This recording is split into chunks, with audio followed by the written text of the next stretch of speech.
gotta slow down. I don't wanna rush, gotta calm down.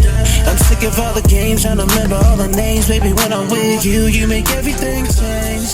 Just love me, love me. Hey guys. Sorry. We'll edit that out. Bloop. Bleep, bleep. Already. Hi, you guys. This is Ty. Oh. I was in the wave.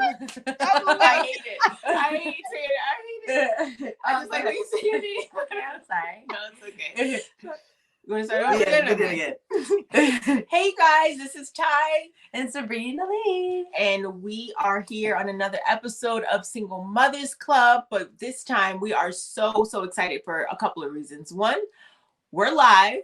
This is our first video of our podcast. And we also have a new host that is joining us. We are so excited to have her. Her name is Marita.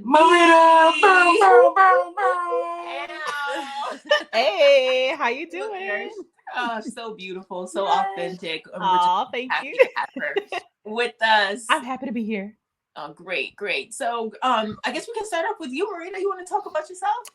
Okay. So like she said, I'm Marita B. I'm a serial entrepreneur. In the forefront, photography and finances is my thing, but I have a little bit of everything going on. I'm an MC for events. I'm an author of The Girly Girl's Guide to Living a Fabulously Fulfilled Life. Yep, that's what it is. That's on Amazon, y'all. Anyway, I do a lot of other things. I have a t-shirt line coming. I help my son with his popcorn business, Kettle Kid LLC. So just a lot of things in the work to stay busy. They say you need to have multiple streams of income. So as a single mother, that's important. But we'll be talking about that, later on in the episodes and on future episodes, how to get your money right. If you also need a photographer, get those headshots right for your professional profiles, all that good stuff. I got it for you. Yep. So I'm happy to be here, part of this show with the beautiful Tymera and Sabrina. Oh, thank great. you for having me. As you can tell, like she said, she's an MC. Yeah, it just rolls off the tongue. That's not scripted. She is amazing. You gotta teach me something, because I can't do that. Right. She's already helping me with my finances. I can't wait to start. I cannot wait to start. Yay. So I can't wait either.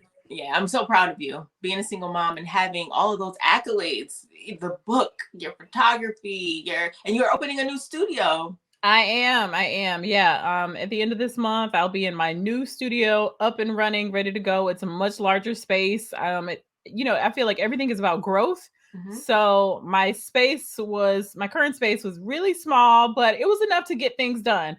But I'm like, I knew immediately that I was going to be out of there. I needed something larger. I had bigger goals, a bigger vision for my business. And, I prayed about it, asked God about it. I looked at a million spaces and nothing came through. And then finally, boom, like this guy told me it wasn't going to happen.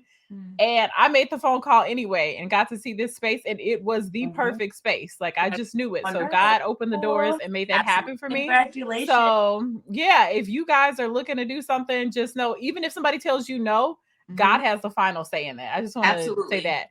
Do not let anyone tell you that it cannot happen, because again, even when the door is closed right now, God has the capability to open that door for you. Absolutely. So, absolutely. Never take no for an answer. I don't care. Never take no for an answer. Exactly. Never take no for an answer. And that's a perfect segue into our topic today. Yes. We have multiple topics that we're going to merge into one, but we definitely wanted to talk about how God plays a role in our lives as single mothers and our ventures. Mm-hmm. And I just, going back to what you said about opening another door, I've learned that when one door closes, lock it. And allow God to open up the next one. And don't look back. Don't throw away the key. Throw it away. And God, He will make a way for you. And I think as single moms, we have to have that connection. If we didn't have it before, or the way we had it before we had children, the relationship is different when you become a single mom and you're now responsible for another life. You're responsible for your life.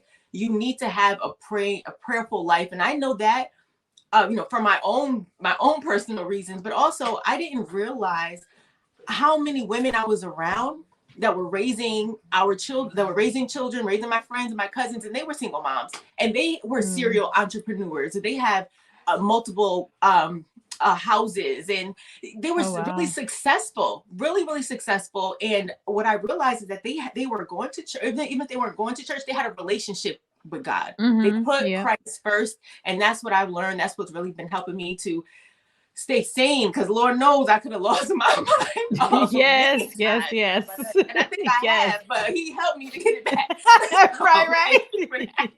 You found it. But so how does God play a role in helping us to raise our children?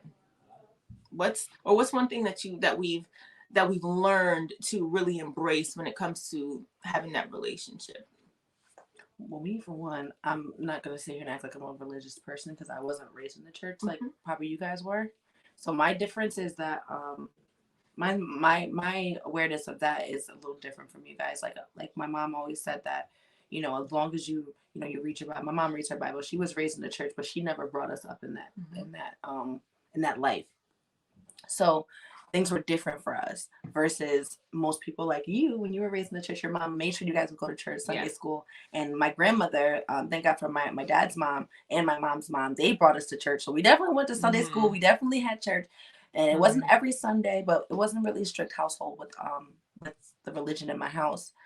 But she always made sure that, you know, she did pray. My mom reads her Bible every night. She definitely does pray all the time and everything. My grandma is very avid in praying. So I never really understood how to pray. I never knew if it was the right way until I got older. So when I talk to my kids, I try to talk to my kids about it now, but I'm not really religious in certain ways, but I always tell them that, you know, and I always speak God into them though. Yes. To Justin asks questions about God all the time. I don't know, this kid became super curious about God out of nowhere. And he's like, everything that he says, he's like, oh, it's God. You know, God knows that, you know, when things like this happen. I'm like, yes, he does, baby. Yes, he do. Like, you know, I don't send him away like, no, like God ain't real. Like, no, God is definitely absolutely real. That's not what I'm saying. We're just not super religious. Absolutely. But he's there. He's here. You definitely don't have to He's in us. He's following us. He's everything that you do. And you just think about it, you know, and when you need to pray, absolutely pray, because praying is meditation as well. Yes. It's a form of meditation. You can, even if you feel, at first I felt a little stupid. I was like, I'm talking to myself, but I talk to myself in the mirror. So I'm like, what's different? I talk to myself when I'm in the car. So I'm like, and then like one of my friends, shout out to Nicole, like she was like, I told her, I'm like, listen, I don't know how to do this. And she's like, oh, I said, I feel like I'm talking to myself. She's like, that's what you're supposed to do. You talk to him like you're talking to your friend. Exactly. Talking to your brother, talking to your mother. So you just talk to him, have a conversation with him. I was like, but it's so weird. He don't answer back. She was like, he doesn't need to. He hears you. That's the main important thing. Or sometimes he does in certain ways that you don't even really realize that he's answering. Another story. Like, girl, that thing started right in my face. That's and that's the thing. Like, God, show me a sign. Show me a sign. Looking for like that, looking for the answer, and I'm just like, I don't say nothing. She's like, girl, stop. Like, he is here. He feels you. He hears you. Yes, it's there. You just have, once you're willing to be open-minded and you're willing to open up and really accept God into your life, then you'll start to see what it is that you're looking for. So I was like, absolutely. So little by little, I've been growing. Yeah, I wake up and I just pray, like you said, like it feels like you're talking to yourself, but it's like he's your imaginary friend that's right there. You know he's real, but you just can't see him. Right. But yeah, I'm sitting in my car sometimes. I'm like, I'll turn the radio off and everything, and I'll just start talking to God about different things that, you know, I need and that's going on in my life. I'm like, I just need to let it out. And I know he's listening. So, and one thing you said, you're not super religious, and that's okay, because one thing that I've learned as I've gotten older, it's not really about religion. It's more about relationship. So, you know, like you have a relationship with your friend or anybody else, like you talk to him. You don't have to be in four walls, because it says that we are the church, like not specific thing, not the building. So his spirit is in us. So it doesn't matter about going to a building. Because I grew up in church. Oh, that's my dog, y'all. Calm down, boy. All right, we've got a guest on the show. It's the dog. So yeah, it's definitely not about, you know, being in those four walls. And that's what people need to realize. You can have a relationship, and you can have church in your own home, right where you are. So that's important to know. And definitely, like I said, I grew up in church, and that was all great. And I think that because of that, I do have a foundation. And then I watched my mom. So not only did I watch my grandmother, but then my mother was a praying woman as well. So then that did instill that to me. Like I wanted to protect and pray for my child once I had my son. And then my mother, I don't know if y'all's parents, Ty, since she was raised in church, if you like, they put the anointing oil on you. I started drinking after I had a when baby. walking out, you know, before we left, every morning we would leave with shiny foreheads going to school. I'm like, dang, Mom, like, be all greasy. but I didn't like understand it then. Yes. But then later on, when I had my son, I would be doing that to him. Yes. And I'm like, well, you know what? We're gonna make sure. I was like, well, I made it through. Let me just put a little oil on you before you go to school. Because I'm gonna make sure you're good and protected. So I started doing that to him, and he was like, "Oh my God!" I'm sure he rubbed it off just like I did, you know, before, before class. But you're building a foundation for him as well. It has. There's a lot of things that we had to do. I grew up Pentecostal, apostolic Pentecostal. I had to wear skirts every day, every day. Up until I was 16. I know about the Pentecostal. I wasn't raised Pentecostal. Exactly. My parents are non-denominational, but as I got older, we did start going to a Pentecostal church. So I know. Yes, but I appreciate the family aspect of it. I have such strong relationships coming from the church. Right. But I also feel as though I'm not blaming the church itself, but I do believe that religious component plays an intricate responsibility in me becoming a single mom. I do, because I was married, as I've said many times, and the marriage didn't work. But what the church does, in my experience, it encourages you to get married, but it doesn't prepare you for what marriage actually is. It prepares you for the reasons why you should get married, but there's no breakdown on before you get married, before you go down the aisle, on what can transpire, how to prepare for tragedies and challenges that you're going to face. And it led me to become a single parent. And there's not even, and I feel like it's a learning experience. Now that we've had a lot of separations, a lot of divorces, I don't have the statistics, but I know a lot of people that I grew up with in the church, that were married, they're now divorced and single parents. So now I feel like the church is responsible for having some kind of supportive programs or trainings on how to prepare or how to reestablish a relationship with God and taking care of a child by yourself. And, because it's very challenging. I feel like this community of women, even men, with taking care of a child by yourself, we need that special attention and that prayer and that focus and meditation, because statistically, our kids, they're not going to be as whole, as healthy, as smart as a child coming from a 2-parent household. But we know that's not true. Statistically, like you always say, we're at the bottom of the barrel. And when you think of a single mom, you think of all the crisis and all the challenges and all the adversities that we face, and they consume us with that. And they also stereotype our children. Yeah, that's they do. I feel like the church now has a responsibility to step in and offer some form of support. Okay, this was broken. You're broke and you're broken, like Lisa Nichols says. But here it is, this is what you do, because I feel like with me, I lost a lot of faith a while ago. I lost faith, because I was going through so much. I'm like, well, what am I doing? I broke down. I fell in my kitchen and just started crying. I felt so overwhelmed when it was over. I had an apartment. I'm starting my life over, but I was crushed because I'm doing this by myself and I've never done this before. And my mom and I didn't have the best relationship. I love her to death, but at that time, we weren't really connected. So I really felt alone. And, but when I was going through something, she came, my family band together, they supported me financially. And through that, I really did I felt like it was a miracle, because what I needed, God provided through the people that I didn't even think would be supportive. And I feel like you don't really know God until you have that experience where you really need him, and you're bearing this cross and you feel like you're by yourself. You feel like you can't get out of it, but somehow, you're just uplifted. And I swear, like my relationship with God has grown, it has strengthened even through my problems, even through the storms. So my goal when it comes to my prayer life, my relationship, is to really keep that connection with him even when things are good, not just when things are bad. And I want to teach my daughter, like you were saying, Sabrina, that God lives within you. He is your strength. He is your light. He is the one who's going to uplift you and to motivate you and encourage you when you don't have people around you to do it. He's given you, he hasn't given you the spirit of fear. You can persevere. You can do anything that you want. I'm not going to be here with her forever. That saddens me, but it's the truth. It's a reality. So you have to install those foundational purposes and principles in your child's life so that they can keep it going when life gets hard. And bringing her to church, I brought her to church maybe one time, Father's Day 2 years ago. Lord, Father God, I have brought her back.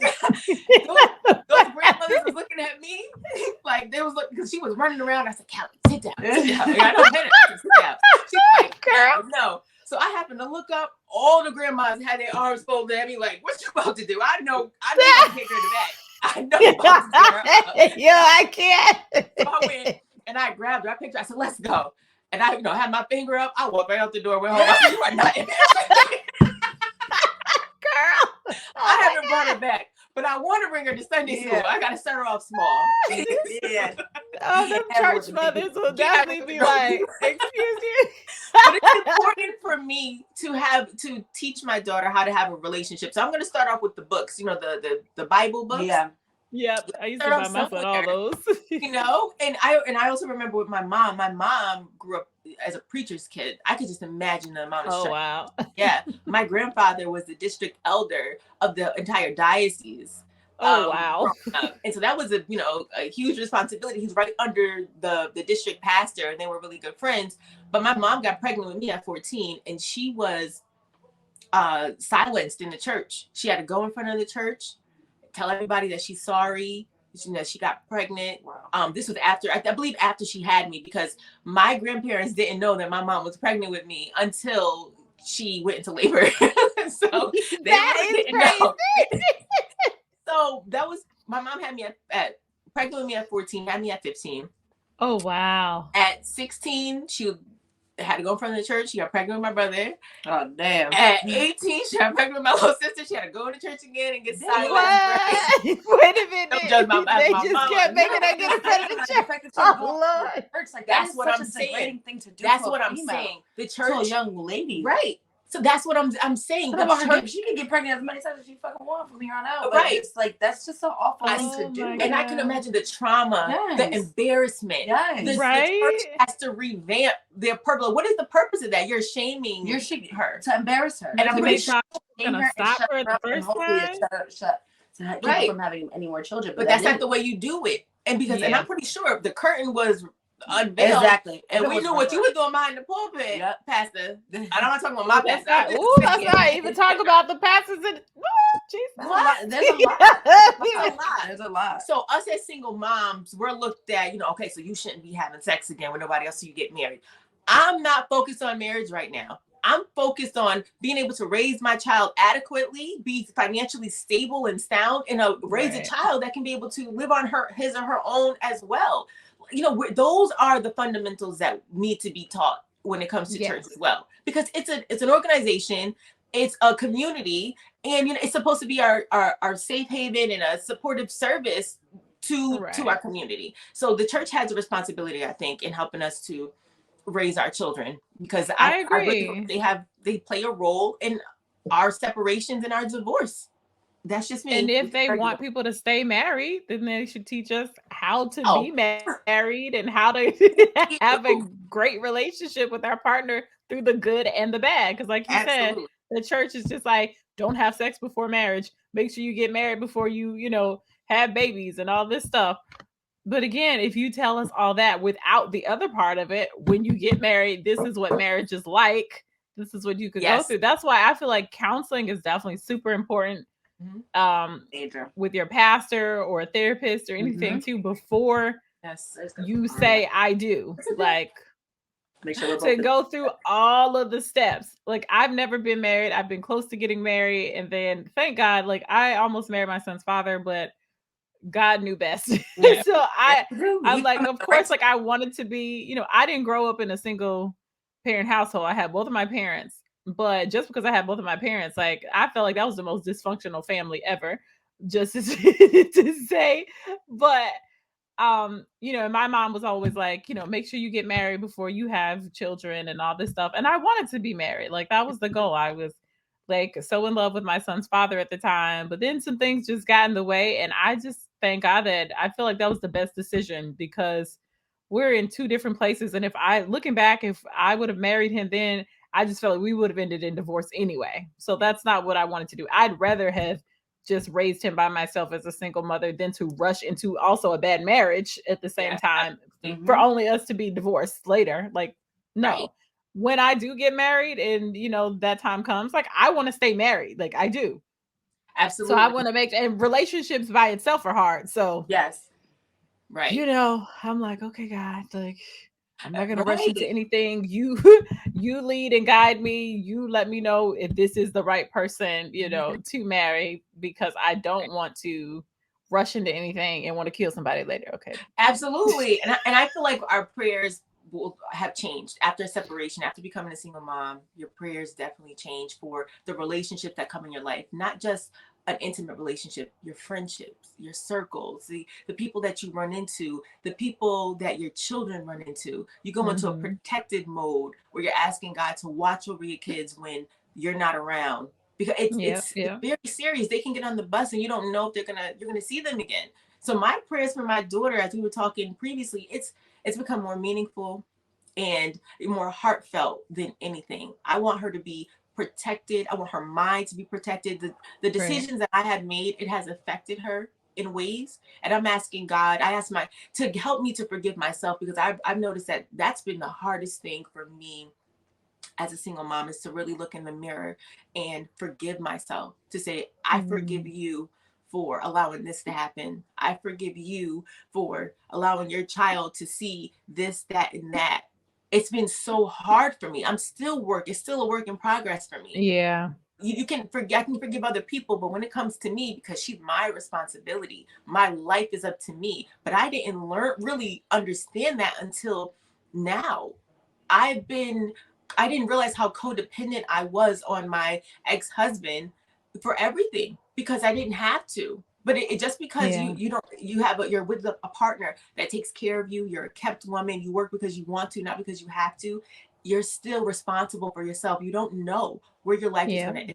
Your spouse can pass away. You can separate, and now here you are doing it by yourself.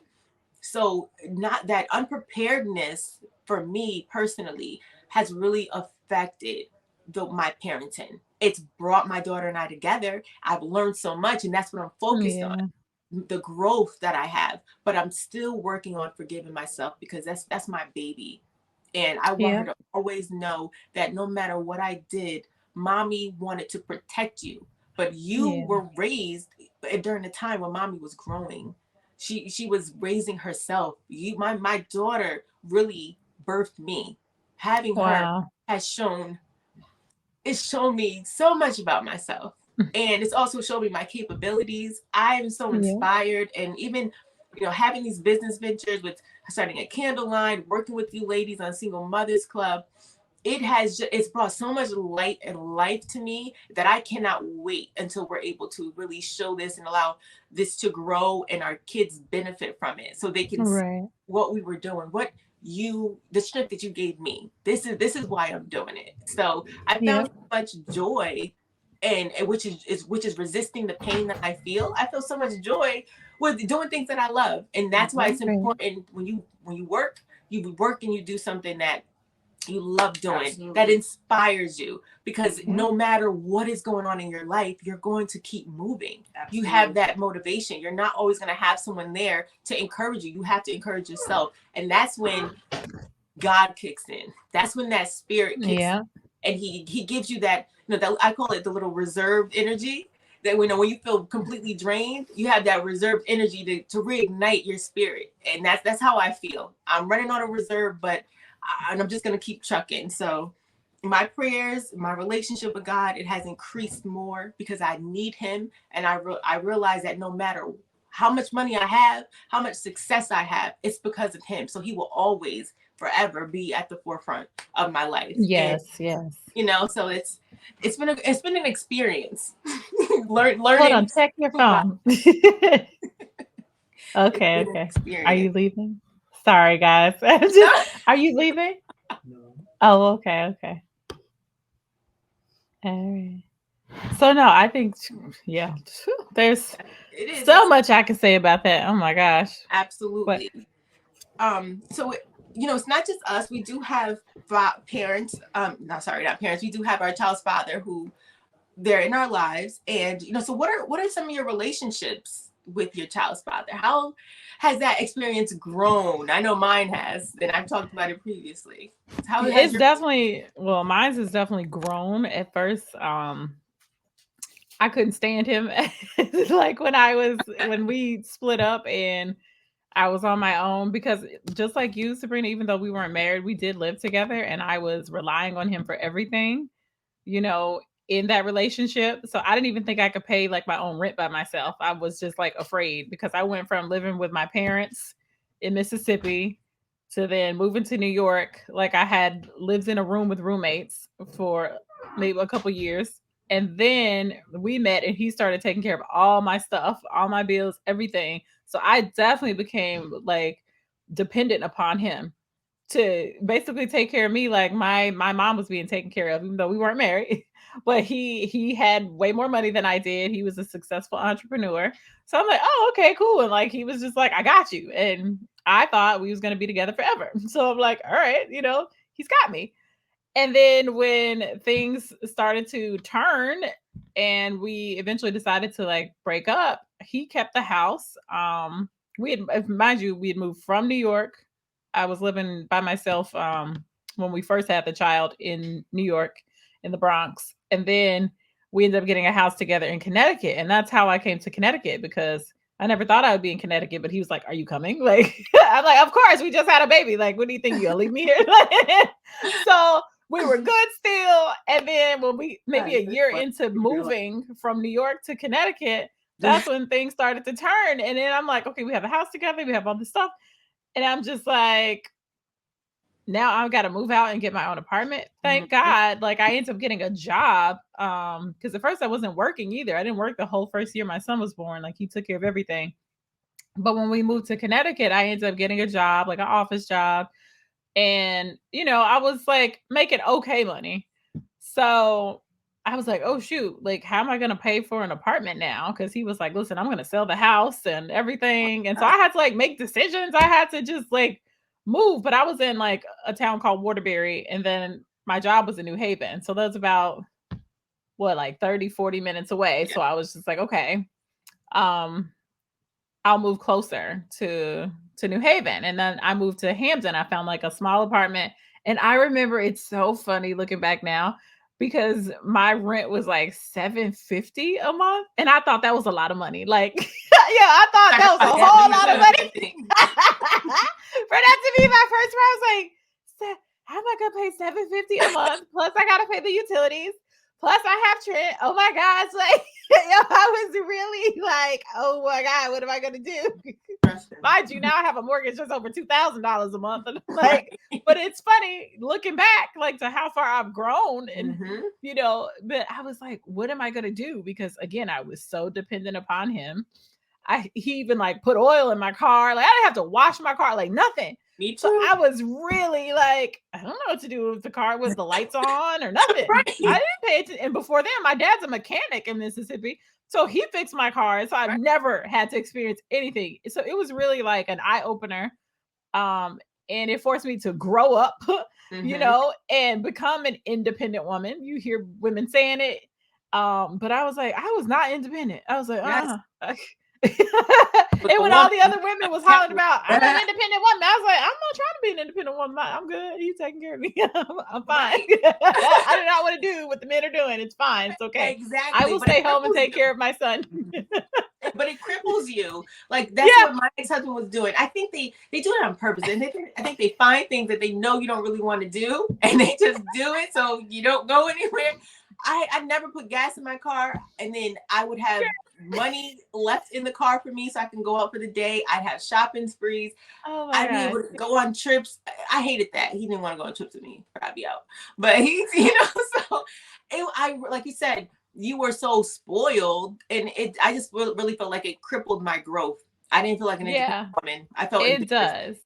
It cripples us for sure. And I even watched my mom, because my mom never worked a day in her life, but she has a business degree and everything. But my dad never wanted her to. So he wanted to. And I think, too, it's a cultural thing for my dad, because he grew up Muslim. He's from another country.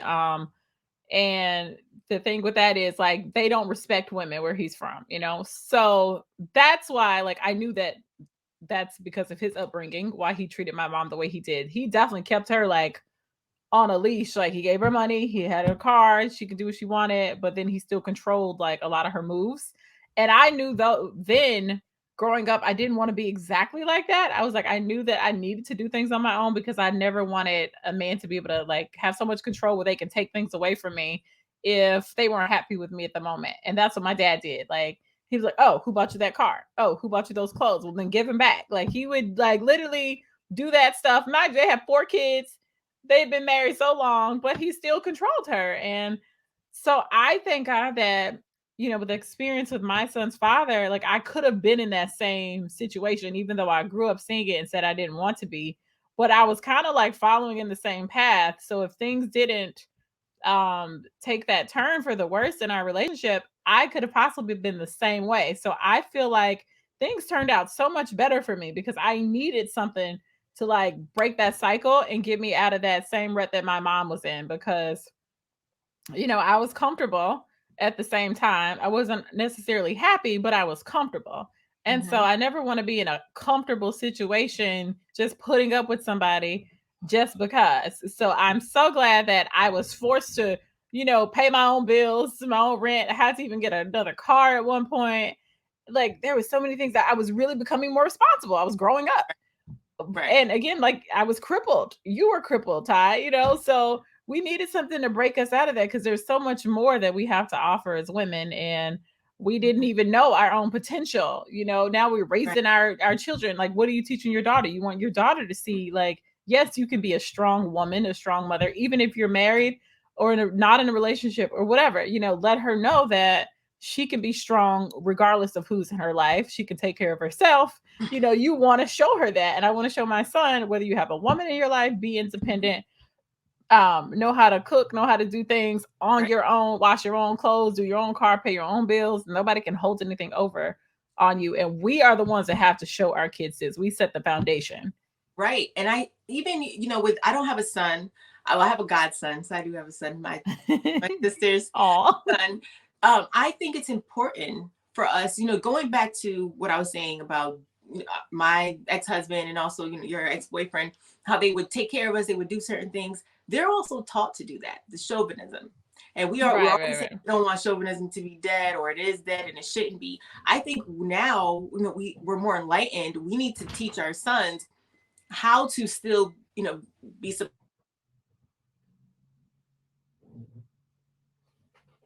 Oh, what happened? Oh, I'm still live, and I guess their connection got lost. Well, guys, you know what? I'm gonna just keep on talking then. I'm gonna just keep on talking, because listen, I'm sure they'll pop in the show in a second. Maybe their device died. But yeah, so anyway, I'll just buy time until they get back on the show. So I did want to share this experience, and then we'll see if they pop on. So we wanted to discuss next how we announced to our families that we were pregnant, right? So here's the funny thing about my situation. I never announced that I was pregnant. Yep, I did not tell anyone that I was pregnant at all. And I was just like, I kept it for the whole 9 months, like, not my parents, not a cousin. The only person that knew I was pregnant was my best friend. And I I grew up with my father telling me like he'd kill me if I ever became pregnant before marriage. So even though I was grown, I was in my 20s on my own, and I was not really depending on him for much, I still was afraid to tell him, that I was having a baby. And even my son's father couldn't like believe, like he's like, "What do you mean you're not gonna tell your parents?" I'm not telling them. Like they don't need to know. It's good. Like they'll find out when they need to find out. But he's like, that's their grandchild, like their first grandchild. I'm like, yeah, I don't care. I'm not letting them know. It's fine. Like he's not going to be happy anyway. It's like there's no point in me sharing this news with them. So I stuck with that, did not tell my parents. And one day my mom called my job. This is real crazy. So, oh wait, I think they're trying to get back into the show. Hold on. And then I'll finish it and then we can just edit this part out. Let's see. 222. Okay, it says that I'm in.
now we are. Yes. So, like I was saying,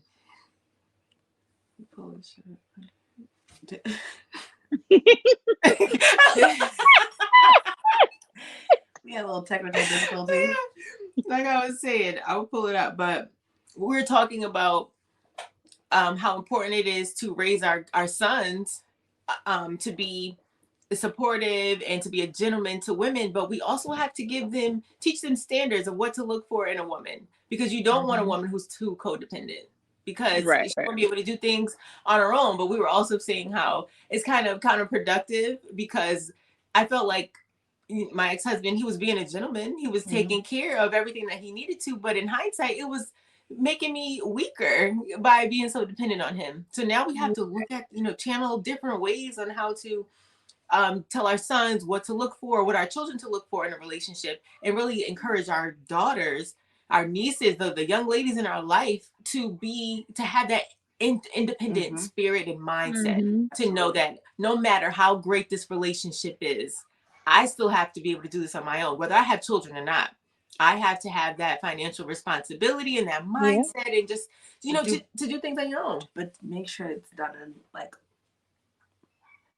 in a way that that they're still, what's the word I'm looking for? Like, where they still want to be taken care of. Yeah, yes. but there's a word for that. Right. Like, where there's still like a lady, like, where, to make sure the men can feel so feminine, like there's being a man, they're a man. Right. Make him feel wanted still. Yeah. So like, and I needed. I picked up some of those traits from my mom, because my mom was a single mother. Well, was a single mother for so many years. And my mom can fix anything and everything under the sun. Probably just not a car, really, but she knows she can get it. She knows how to get under the hood and get the car back to point A if need be. Wow. Because her dad taught her like so much stuff, and she just had to learn on her own, as well as being a single mother, because she had kids. She had to fend for herself, and being that, I learned that that stereotype of that Black independent woman. I can do all by myself. I don't need you. Like, I don't need no man. Like, that's how I was raised. Right. Where, like, if I liked a boy or was interested in talking to a boy or anything like that, I'd be like, oh boy, please, I can do that. Like, yeah, please, like, I can do that. Like, and he's just like, no, but I can do it. I can help you. I'm like, I don't need your help. Like, it was like so aggressive. Right. So aggressive. And I'm just like, I want to, make sure I bring to my daughter, like, you don't have to be aggressive to prove that you're dependent. Right. Like, you can still be a lady. That's true. And I feel like that's where that, and then I have a son as well. I have 2 daughters and I have a son as well, where I'm like, you be nice, you be respectful to women. I said, but at the same time, you don't let no one disrespect you. But there's a difference between you learning from your father and you learning from your mother. Absolutely. His father is, like I said, our relationship now has been the best that we've ever had it since we've like been on our co-parenting venture. Right. Journey, whatever you want to call it. Journey. Whatever you want to call it, it's the best now, and like where we're at right now, like we're extremely happy with it.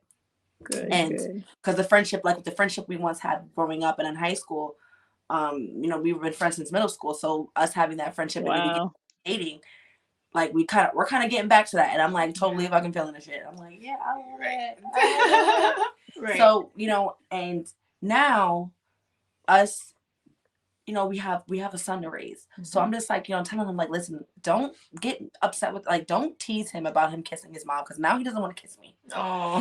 He sees his dad and he looks up and he's like I'm like, no, absolutely, you can hug me, you can love me. He needs to, like, at the end of the day, it's like, don't tease him about that, because now he doesn't want to show me love, and I don't like that. Right.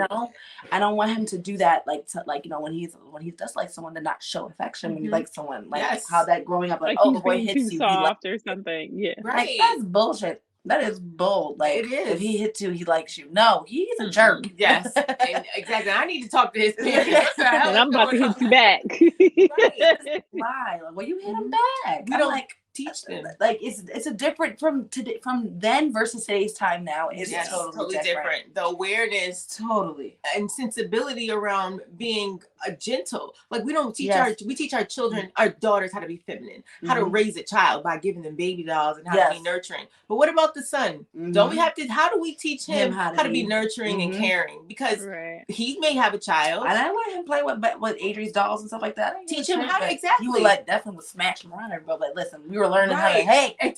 treat people stuff with care. Right. And I also feel like I think about the single moms who don't have the father in their life, the ones who have to be both parents. And my ex-husband, we could debate all day with this. He's like, there's no way that a mom can be a mom and a dad. That's just a figure of speech. Okay, but you're not put in that position or that predicament to where you have to. You have to teach them how to use the bathroom. Yep. You got to teach them how to be manly. You got to teach them how to do things around the house. And also, that was the roughest thing with my son. Yeah, exactly. Yeah, you guys are boy moms, so you have more experience. Teach him how to hold his little pee-pee. I'm like, grab it. Oh my God. My son was sitting on the toilet for the longest, squatting over the seat. And I'm like, oh my God. I tried everything. I got the little potty thing, the little urinal potty that you stick against the wall so he can kind of feel like he's being a man. Right. But I'm like, the one like you gotta get in here. You gotta get in here and show him that he has to see you pee. And he's just like, what? I'm like, dude, something's gotta give because I can't do it. I don't have that. Right. My son didn't really fully potty train and stand up right until he went to daycare and he seen the other little boys doing it because I kept trying, but I was like, I need, so yeah, if I had like a guy friend or anything, I'm like, he gotta watch you. I was like, I can't stand up and pee, like show him. It was so weird. I'm like, oh my gosh. And then his father would be like, oh my God, why didn't you have them stand up? What? Hello, if you was here and you was able to show him, like we would have this problem. Right. My mom blaming me because he's not standing up. She tried to train my brother. Both my brothers and my my stepbrother, like when he was a baby too. My mom tried to train all of them. All of us. And taught them. She was like, "You gonna grab it like this? You gonna grab it like this? And you need to aim at the toilet." Right. My mom had 4 boys. 4 of them dads. Oh my I can God. just imagine. And they all knew how to pee. But Miss Tama wasn't playing around. You was They had those things. Keep peeing on her floor. They had the things where you put the floaties in the toilet too, and you tried to get them to aim. Wow, really? Yeah. Oh my God! So they could just like aim for it. I'm like, I wasn't not wasting my space. This is a perfect. I think this is a good question. Do we think that I know we're not really complaining, but we're really just kind of expressing our experiences. Do we think there's any women who really enjoy or wanted to be single moms? I know there's the women who have the artificial insemination and they go in and they just say, I want to raise a child by myself. Do we know, like, do we think that they have regretted it afterwards, the decision? If they haven't at least That's a good question. In that beginning period stage of that newborn stage, because that is the most draining stage it is. Of all, especially if they're getting inseminated and they're being pregnant is, your body is extremely exhausted, and then going through labor and delivery, that is scary. Hard. Hopefully they had some friends with them throughout this process. Like the best friend. But the thing is, they can only do so much because they eventually have to go home. Right. They have to eventually go home to their families or wherever it is that they're going. They got to go to work and they got to do things. You would hope that your partner would be there every step of the way. Well, if you have a partner, you'd hope them. Like I went through 2 pregnancies and by myself. It was awful. It was awful. It was extremely awful. So I think but after that, once you get through that small little hump there, I feel like it's kind of like it's all worth it at the end of the day. I'm still single. I've been single for the longest throughout all these pregnancies. Majority of it's after Adriana. But it's literally, I'm okay with being single.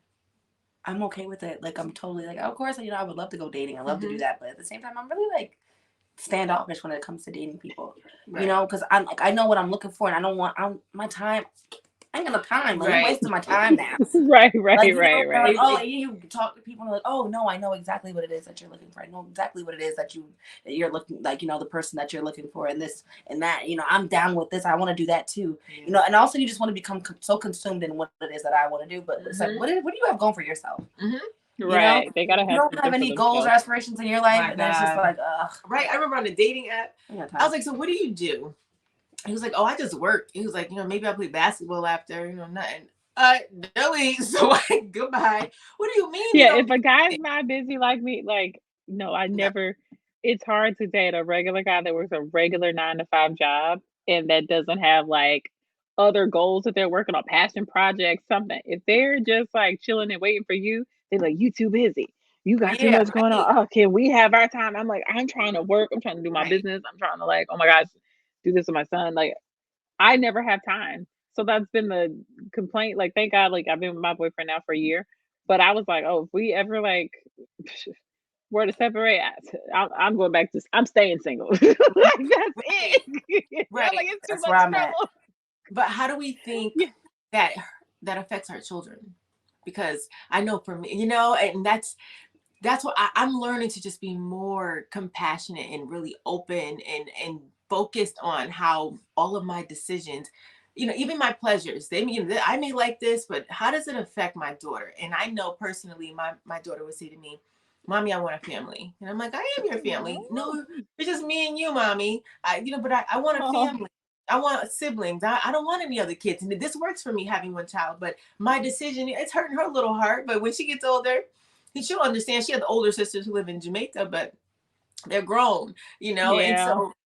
but how do you think being a single mom, or you could be dating in a relationship but you live separately? But I've done both. I've seen the effects of us living together, and she loves mommy to death, but when I got with my boyfriend at the time, we moved in, or we were around his kids.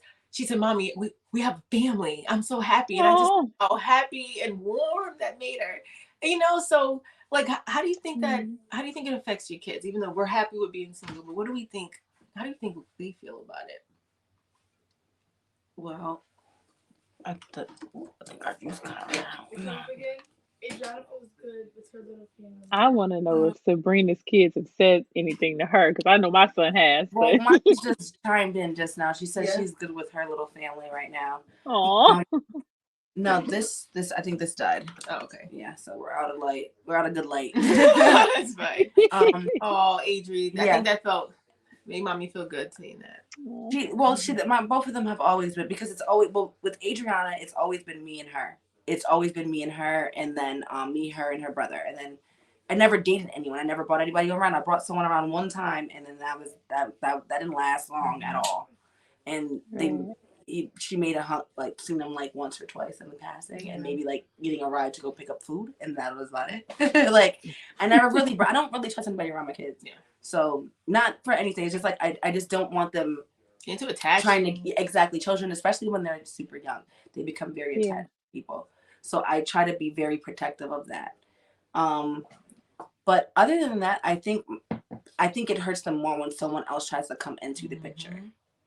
And they're like, dang, now I got like someone else, because they're already, their father's in a relationship with someone else right now. So it's like they're already spending like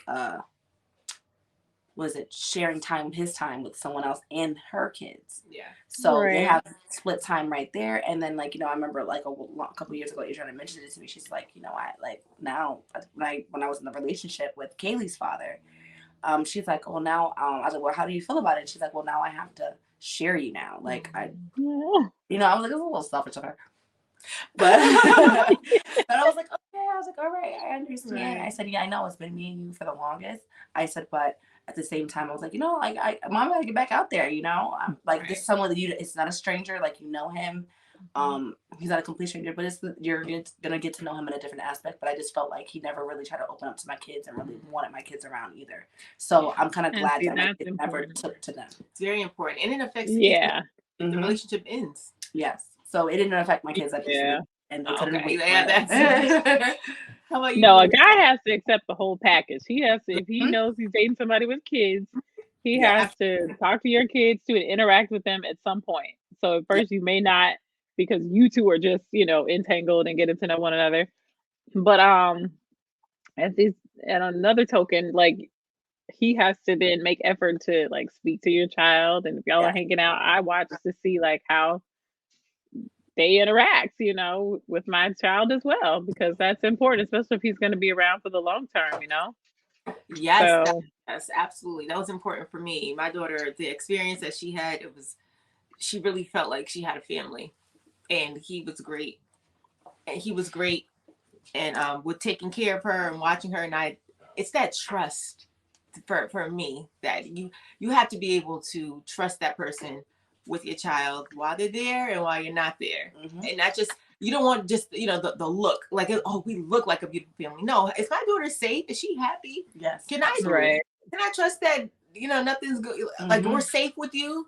So and that's what I feel like Kaylee's father, because one thing he was and I always want to put out there because I want to sit here and seem like I bash him a lot. Just because I don't get much help from him, supportively for Kaylee. But at the end of the day, he was one person I did trust around my kids. He was very good. Like when he was here and he was with the kids, like and he was interacting with the kids, he was very good with the kids.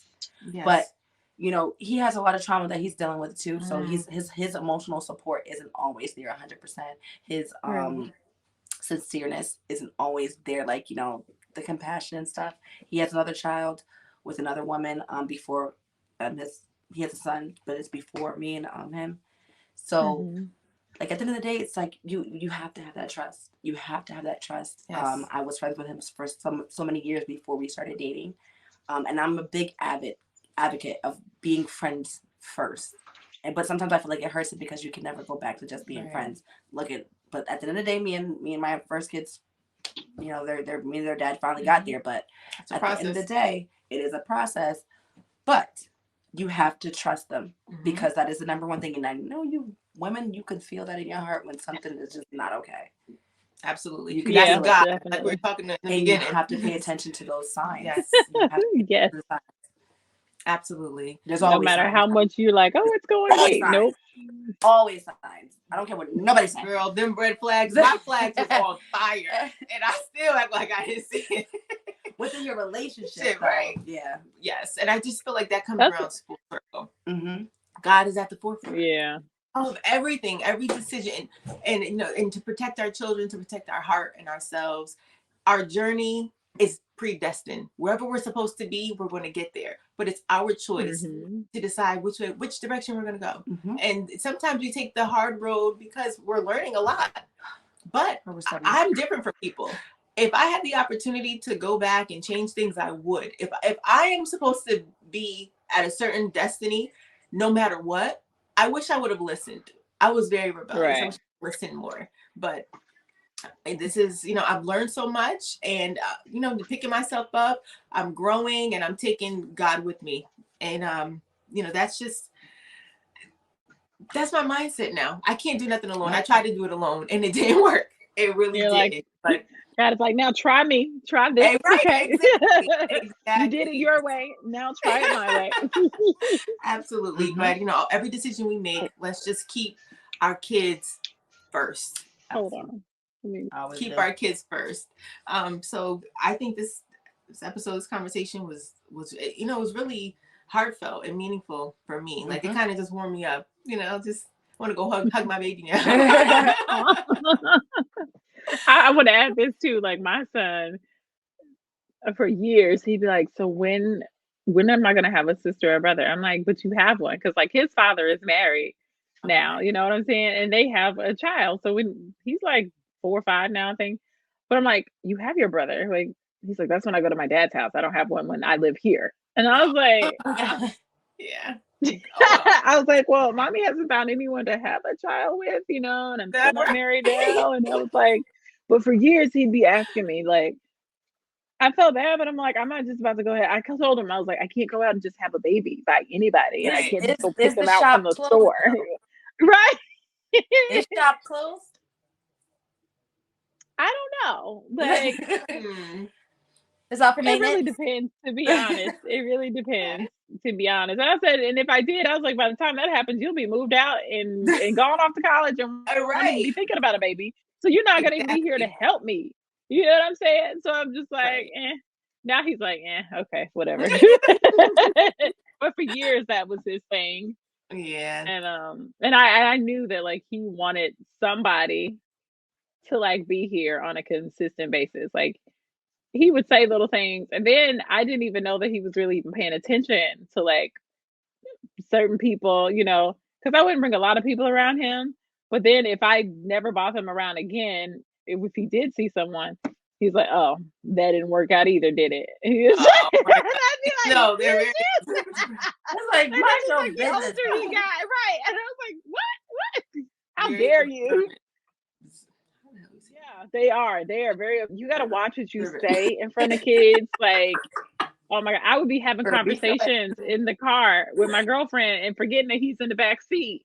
So he would be like commenting and saying things to me later about this, and I'm like, "Why are you in grown folks' business?" Like, so that's one of the things we got to be very careful. Not just about bringing anybody around your child, but also what you're saying on the phone, and you think that they're not listening, but they are listening to every single word you say.